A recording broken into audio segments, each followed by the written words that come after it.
sa tahanan ng katotohanan. Sandigan ng Bayan, DWRH 857. Men, kapisanan ng mga broadcaster ng Pilipinas.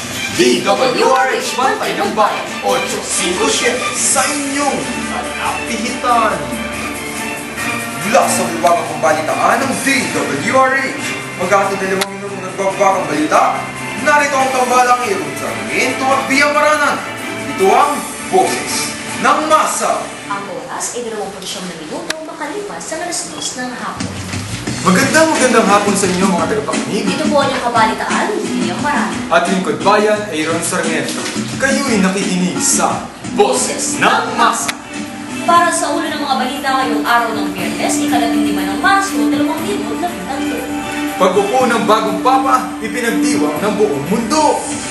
Malaysia, pinangunahan ng pagsasaayos sa Sabah. Tauhan ni Kiram, kakasuhan ng gobyerno. 30 minuto makalipas ang alas 2 ng hapon para sa detalye. Hinirang bilang ika-266 na Santo Papa si Kardinal of Argentina Jorge Mario Bergoglio matapos ang 2 araw ng closed-door conclave sa Sistine Chapel. Pinili ng nasabing kardinal ang pangalang Francis kasunod ng pangalan ni Saint Francis of Assisi na kilala sa katagang Repair the Church. Si Pope Francis I ang kauna-unang Santo Papa na nagmula sa Latin America. Kasabay nito, umaasa ang mahigit 1 bilyong Katoliko na mapag-iisa at maisasaayos ng bagong Santo Papa ang simbahang Katolika. DWRH 857. Samantala, nagpasya na ang Malaysia na isarado ang pagkakataon ng Pilipinas na maghimasok sa kaguluhan sa Sabah. Layunin ng Malaysia na magkaroon ng kapayapaan sa tumitinding halikan nito sa Sabah na walang nakikialam na ibang bansa.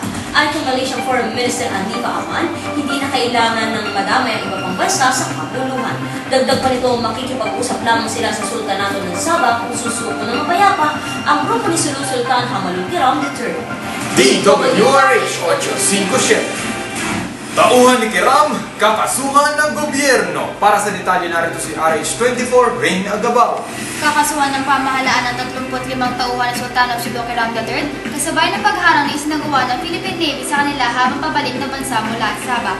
Ayon kay Justice Secretary Leila de Lima, dadali ng 35 sa korte para sambahan ng kasong pagmamayari at pagdadala ng mga iligal na armas. Nagbabala naman ang kampo ni Kiram na hindi makatutulong ang pagpato ng kaso sa kanyang mga tauhan sa paglutas ng usapin sa Sabah. RH24 Rain Agabao nag-uulat para sa Boses ng Masa. DWRH 857. Nakakainis! Hindi ko nasagot ang maigi yung exam namin kanina. Ang babatuloy ng score na nakuha ko. Bakit ka lang? Di ba sinabi ko naman sa'yo na magpo-focus ka maigi sa mga test na sasagutan mo? Hindi mo bang binasang mabuti ang mga tanong? Eh paano ba naman kasi? Yung teacher namin, magdamag may kausap sa kanyang cellphone. Hindi ko tuloy naintindihan yung ibang tanong. Napatunayan sa isang pag-aaral na lubhang nakagagambala ang hindi sadyang pakikinig sa usapan ng dalawang tao sa cellphone kaysa sa pakikinig sa dalawang tao nag-uusap ng direkta. Ayon sa pag-aaral, cellphone ang isa sa mga modernong bagay na madaling nakagagambala sa konsentrasyon ng tao. Kaya nararapat lamang natin gamitin itong mga modernong teknolohiya sa paraan na hindi nakaiistorbo sa ibang tao. Huwag nating hayaan ang ating mga sarili na maging gambala sa mga taong nakapaligid sa atin. Ang oras ay 32 minuto makalipas ang alas 2 ng hapon. Patuloy kayong nakikinig sa Boses ng Masa. Para sa ating sports balita RH28 David Reyes, ibalita mo rin. Sinampahan ng kasong tax evasion ng Bureau of Internal Revenue ang 2 pilang PBA players na sina Jim Almedo Alapad at Jared Ryan Dillinger.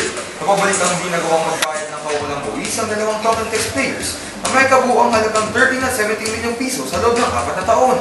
Ayon kay KNT Manager Charlie D, imposible manong hindi nakapagbayad ng dalawa dahil nagbabayad daw sila ng kanilang buwis kada buwan. RH28 David Reyes nagulat para sa Sports Balita. DWRH 857. At yan ang mga balitang nakalap sa aming mas pinalawak na pagbabantaan. Itutukan na kami sa muling pagbulusok ng 5 minutong mainit na pagbabalita. Muli, ito ang Boses ng Masa.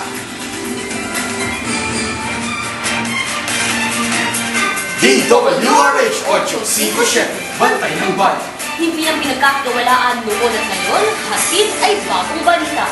Nagbabantay sa inyo saan man sa mundo.